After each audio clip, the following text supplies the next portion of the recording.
Okay, welcome everyone to our Saturday Q&A. I'm Dr. Aparna Kumar. I'm a psych mental health nurse practitioner, researcher, educator, resident glitter expert, and your chief community officer here at Dear Pandemic. I am joined today with two amazing experts, Dr. Christine Whelan and Lauren Ross from Project Village. They are going to introduce themselves momentarily. Actually, why don't we go ahead? Christine, we can start, Dr. Whelan, we can start with you, and then we'll head over to Lauren. So yeah, I'm Christine Whelan. I am in the School of Human Ecology at the University of Wisconsin at Madison, and I study happiness and well-being, but I also look at the intersection of family and money. I direct the Money Relationships and Equality Initiative here at UW-Madison. Thank you. Hi, I'm Lauren Ross. I'm here in Denver, Colorado. I am a school social worker by trade. I've worked in schools for 20 years with children and families. And I'm also the founder of Project Village, a Facebook group and website that grew very similar to Dear Pandemic throughout this pandemic as a space to support and share resources for families. Great, thank you. And how are you both this morning? Awesome. Doing well. Excited to be here. Yeah. Good, that's good. Well, it's a bright and sunny day in Philadelphia, so let's get this going. Before we do that, a huge thank you to Bridges for the Deaf and Hard of Hearing for providing live closed captioning by Lucinda Plixico and ASL interpretation by Jeannie Settlemeyer. This service is going to be available through the end of February as an experiment. If you're using it, please let us know in the comments. And also just a shout out that Dear Pandemic also has a newsletter. It's a new newsletter that you can sign up for, and twice a week you will get some of the most popular posts from Dear Pandemic direct to your email box. And since Dear Pandemic does not take questions cold, if you have a question, submit it into the question box on their website and dearpandemic.org, and hopefully we can be able to answer your question. Yes. We do read each and every one of your questions every single week. We try to pick those that are coming up the most often. And so sorry if we don't get to your question, we will try in the coming weeks. All right, let's go on to our first question. This question comes from Melissa from Milwaukee. And the question is, will there be long-term effects on my children's social skills? We have really limited their interaction with other people, and I'm worried this could go on for years yet, and they will miss out on so much during their childhood. So I'll pass this question over to Lauren first. That's an awesome question, and I get that a lot in our school setting where I work. I work for a school district in Denver Metro that is about 55,000 students, 11,000 of whom have opted to be 100% virtual learning this year. And I know it's a huge worry for lots of parents, and I would include myself in that. I have a 10-year-old and a 14-year-old.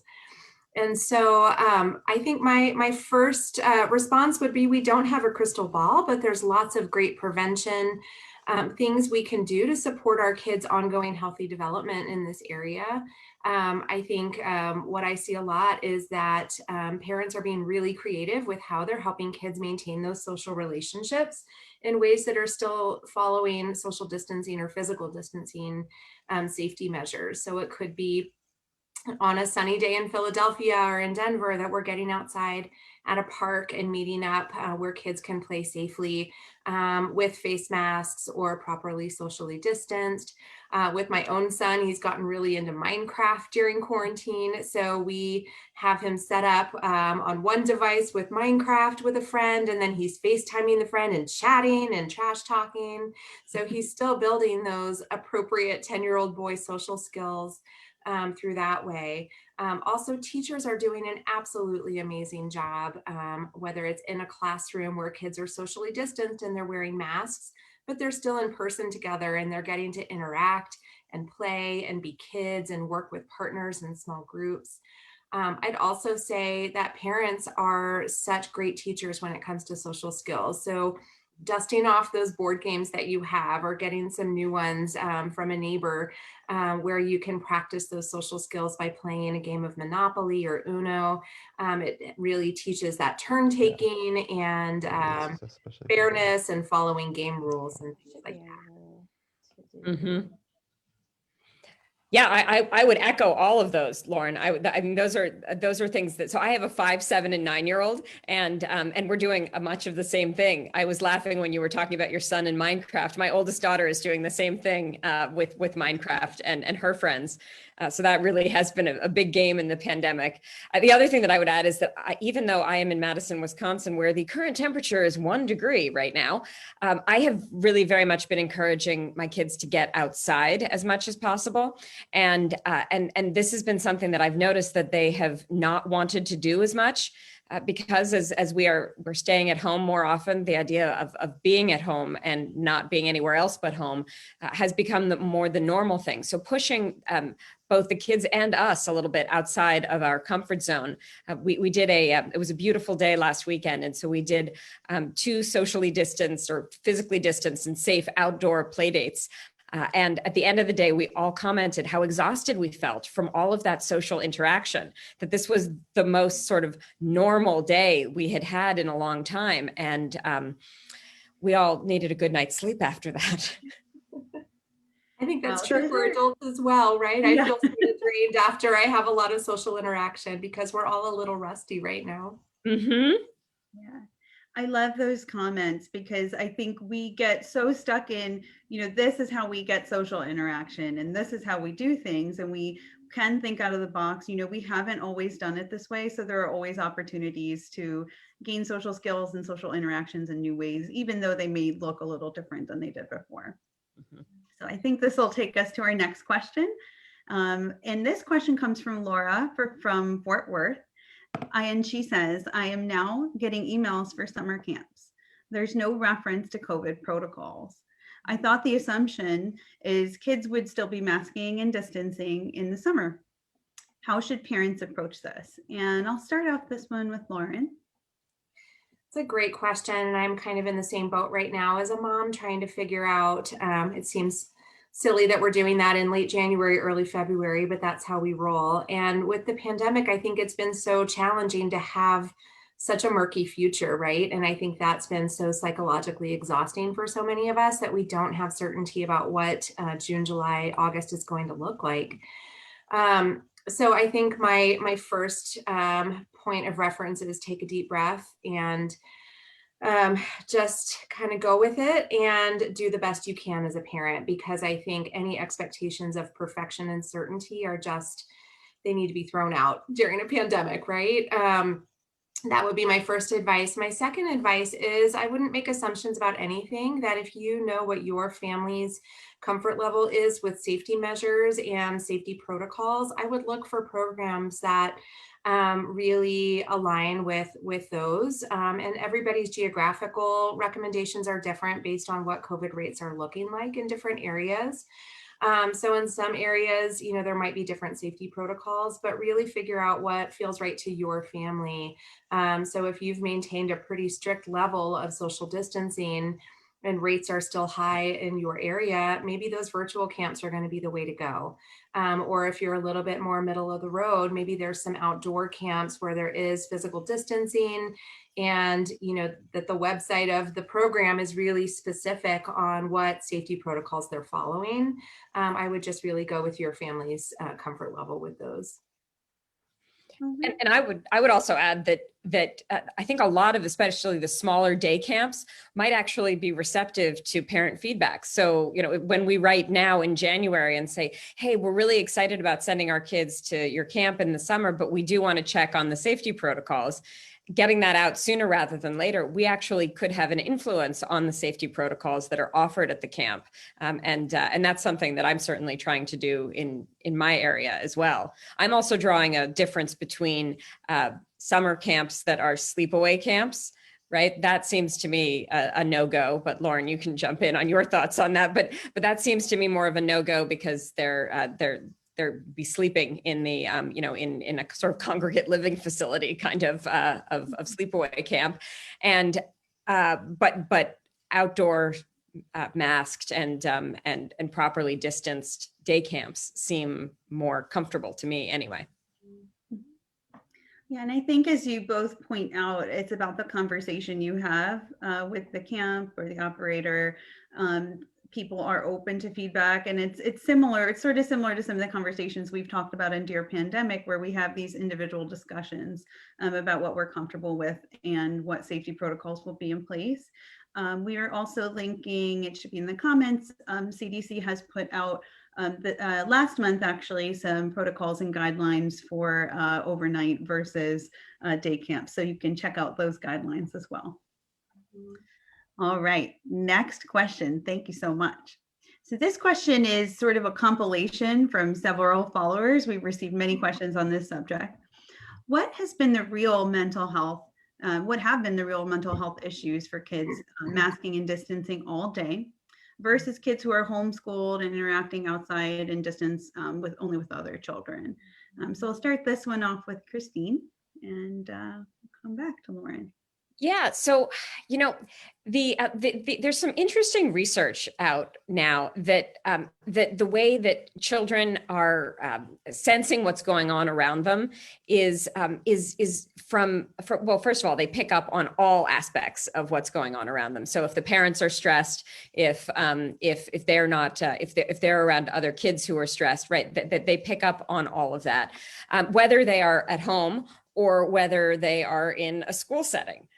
And so there's been this new research that is suggesting that kids actually that the kids actually sort of pick up more on what they hear. And so if they hear stress in your voice, then then they get anxious themselves, which is interesting to me because I don't know, but I would imagine that there are a lot of people out there that are trying to mask their stress, to mask their, so not only just physically behind the mask that they are wearing out in public, but also to mask their emotions so that hopefully children won't pick up on it. But the thing is, it does seep out sideways, and kids really do pick up on it, whether it is in a home and environment, whether it is in a school environment. So I think the stress levels are really similar throughout, and that those stress levels very much play into the social skills and into the social engagement. Thank you so much. And I'll pass it over to Lauren. Such good points, Christine. And I would add to that I think, number one, I think kids are a lot more resilient than we give them credit for. Kids are incredibly adaptable to their environment. And I think that we, as the adults in their environment, whether we're a parent, an educator, a trusted adult for a child, an aunt, uncle, grandparent, we are all responsible for being the architects of that developing brain of a child, especially when we're talking about little ones, 0 to 5. We're literally creating the structures of the child's brain. And it feels like a lot of responsibility, but if I break that down into really specific things, it's about creating safe, predictable environments for children. And the world outside, kind of picture a fish tank, right? So maybe around the fish tank, we've got a lot of chaos going on right now. We've got racial injustice that we're dealing with in the United States. We've got political instability. We've got COVID. The parents and the educators are the ones who are the architect of that environment within the fish tank, where we have a lot of power to really create safe routines, psychological safety for kids. And it really comes down to relationships. So making sure we're having those connections with kids.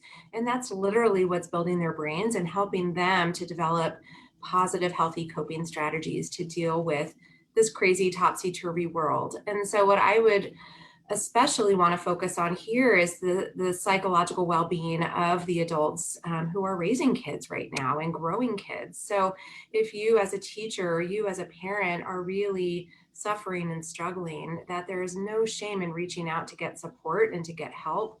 I've got lots of resources that I've put on my website and some articles to help support parents and guardians with that work of taking care of your own psychological well-being, because there is that intergenerational connection with how your children are going to be coping and getting through this crisis. I love what you both said about, modeling the behaviors that you hope to see in your children and taking care of yourself first. And I always think of that, the analogy everyone says, you get on an airplane and if it starts crashing down, we don't want that. But if it does, you put your oxygen mask on first and then you help your child. And, some of our posts we've brought up on Dear Pandemic, we talk a lot about what the things are that you can focus on. What are things that are in your control? Things like scheduling, sleep, nutrition, exercise, and other very simple things that you can do versus what you can't. Please check out Project Village website. There are excellent resources there. We are also dropping in the links. The CDC has a age appropriate guide for age by age and tips for 0 through 3, 3 to 5, where parents can find some strategies, even some door hangers, printouts that people can use just to help you find some of those really good strategies. Yeah, and I would just add that when the parents feel a sense of agency, the sense that they can control their life, at least in the home, if not what's going on nationally, then the kids have a sense of calm and agency as well. So one of the things that I've been doing personally is trying to give my kids more choice and more control within the home if the world outside seems a little less in our control, and that seemed to work quite nicely. But the final thing I do want to say is that one of my areas of research is the self-help industry, and I always want to say that so many of us internalize these problems and say that this is all an individual failure and this is our fault. These are societal, systemic issues that we are looking at. And while certainly there are wonderful individual behaviors that we can engage in to hopefully improve our circumstances, knowing that we're not alone and reaching out to others, talking to others, seeking help, and engaging in broader social change around the issues that are most affecting you. These are the things that I hope to see more of us do in the future. Thank you so much. It's so important. I totally agree with that. And I was just going to jump back to your question, Aparna, which was about what are we seeing with kids' mental health, whether they're in virtual learning or hybrid or in person. And I don't have the research. And I think there's going to be so many amazing research studies that come out over the next 5 to 10 years about long-term impact of the pandemic all over the world. I can speak anecdotally with my own school district, and what I've seen is that kids are coping remarkably well. And so again, kind of deep sigh, it's really about the adults around them and how we're setting up those environments. Our school district decided in the first 2 weeks of school back in August, we are not going to start diving into content and learning because we just can't do that. We need to dive in with social emotional skills and really help kids feel connected. So we have a mantra that says connection before content. And and adults need that too, right? When we start a staff meeting and we jump right into the content, but we haven't had a chance to connect with each other and to help feel regulated and calm as adults, we're not ready to receive that content. And kids' brains are exactly the same way. And I've seen teachers do such a beautiful job, again, through the virtual platform in really creative ways. I've heard my son's 4th grade teachers having community connection circles where kids get the chance to connect with each other and share, here's my favorite stuffy, or here's the name of my pet, or here's something sad that happened over the weekend I wanted to tell my friends about. And when they get the chance to have those connections and those relationships, they're, first of all, more ready to learn. Their brains are more primed for learning, but their mental health is doing pretty well. Now, obviously, we've got some kids where we do see some signs of some mental health challenges. And that's the time when parents really want to connect with a mental health professional through the school, a school social worker, a school psychologist, or a counselor. And it's National School Counselor Week, so props to our school counselors. But also through the community, there's lots of great resources for parents to connect with mental health supports if they're seeing some worries with their kids. Thank you so much. I love this idea of community and connection as being central to it. So our last question, maybe we'll have time for one more. We'll see how it goes. And this one comes from several of our followers. What are best practices around managing blended families during the pandemic? This has come up quite a bit in our question box. So I'll start with Christine. I'll start with you and some of the thoughts you had on that issue. Yeah, so I am so glad that people are asking this question, and I only wish that there were more answers and really more discussion of this going back to March. So I am divorced and I am in a blended family, and And back in March, I thought, it's amazing that all of the stay-at-home orders are only focused on nuclear families, and that's really not practical for the American family right now. We have many single parents. We have blended families. We have people who are doing all sorts of different things, right? So for me, I will tell you from my experience, the pandemic was kind of interesting because my ex-husband and I realized we are both repartnered, and then both of our new partners have children from previous marriages. So as we counted everybody up, we realized that, like it or not, we were bubbled up together with a total of 19 people. And so even our smallest bubble was not that small bubble. And so we had to have lots of conversation from the start on what to do. And one wonderful thing that came of this is that I became, I think, pretty good friends with my ex-husband's partner, because she was unable to find childcare right as everything shut down for her young son, who was 2.5. And we realized she couldn't get a college age babysitter. She still had to work. What was she going to do? Well, what she ended up doing was bringing her son over to my house, and my nanny, who was in our bubble, watched all 4 of the children. And so when I was at one point changing my ex-husband's girlfriend's son's dirty diaper one morning, I thought, wow, this is really wild. And but it has turned into this really wonderful thing. So I think there are some really good stories that have come, and I know I'm not the only one. I've heard from many others. There are some challenges, though, especially now, as potentially, if rates begin to go down, we begin to open up.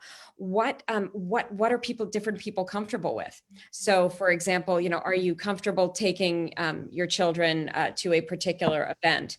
Maybe one parent is, one parent isn't. How do you have those conversations? And at least for me, I have tried to do full transparency, lots of conversations, and it hasn't been perfect, but it has worked fairly well. Thank you so much for that personal insight and practical insight.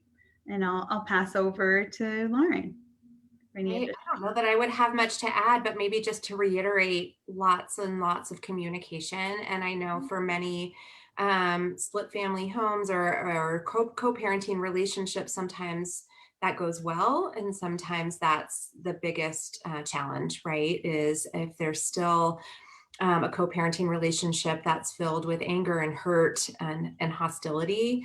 Sometimes it's, a fresh divorce, and sometimes it's even years after the divorce where there's still a pretty hostile relationship. That does become a whole lot more challenging. So I know through the Project Village Facebook group, we've seen a lot of Me Too, where people are feeling like they can kind of connect through the Facebook group by talking with other parents who are going through a similar situation. So I think that that's a great starting point, is finding those community connections, whether it's through a divorce support group or a single mom or a single dad group, where you can share tips and ideas for how to keep those challenges manageable through such a hard time. Thank you. And again, it's a lot. I love your bringing it back to the connection and communication. That's beautiful. I want to bring up one last question. It's more of a conversation piece, really. I think many of us read the recent New York Times article about the experience of 3 mothers, and really it was a commentary about the burden and the challenges, and what many of us are feeling being at home, raising our families, taking care of potentially elders, and having our work responsibilities, and doing it over, a very long period of time, over and over, every single day, and some of the effects that we are dealing with as a result of that. Do you have any kind of feedback or insight for our followers on that topic? Oh boy, I would love to jump in on that, and I can't wait to hear what Christine says about that too, because we're both moms, and so I'm feeling it on a very personal level. And I think just my personal example would be, I think, managing my own stress level, trying to really amp up my self-care, and having a giant dose of self-compassion. And so that could be setting some really clear boundaries on responsibilities outside of the home, what I can take on and what I can't, because we're in a really unusual time right now. And so that's been really important. And also just lowering my expectations of myself. I think many of us, vulnerability shows up as perfectionism, and keep having a certain, standard for ourselves, whether it's as a professional in our professional world, but also as a parent, and just constantly wondering, am I doing enough? Are my kids going to be messed up? Am I keeping my kids healthy? Should I be wiping down my groceries or not wiping down my groceries? And that's where Dear Pandemic has been such an amazing resource to help all of us, get good information, right? So that we don't have to be freaking out about things that don't need to be freaked out about, right?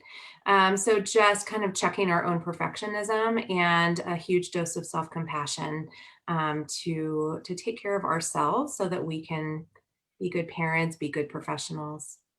I'd love to hear what Christine has to Yeah, say. absolutely. Oh, I totally agree with everything you said, Lauren. I mean, I think that one of the things that New York Times piece that came under this idea of the primal scream that mothers are wanting to let out right now is that this is a betrayal, basically, this of women, that all of this fell, I mean, not all of it, but a great majority of the household work and the care work has always fallen to women. But in the pandemic, all the responsibility and the worry seemed to fall to the women as well, especially to working mothers. I mean, so for example, here are a couple statistics. 69% of mothers say they've experienced adverse health effects due to worry and stress during the pandemic. And more than 4 million payroll jobs by women have been lost since the beginning of the pandemic. And 32% of women ages 24 to 44 say childcare was the reason for that unemployment. So we have seen, these things are going to have real lasting effects in terms of the economy, in terms of the labor market participation for mothers. And unfortunately, I think it's really important that we talk about the economic disparities here. This has 48% of Black mothers have said that the pandemic has had a major impact on their ability to pay for necessities. So we see race and socioeconomic class and all this sort of pulling in a way that is creating an even wider chasm of haves and have-nots in this pandemic. I personally have been incredibly fortunate and blessed, and it's still been difficult.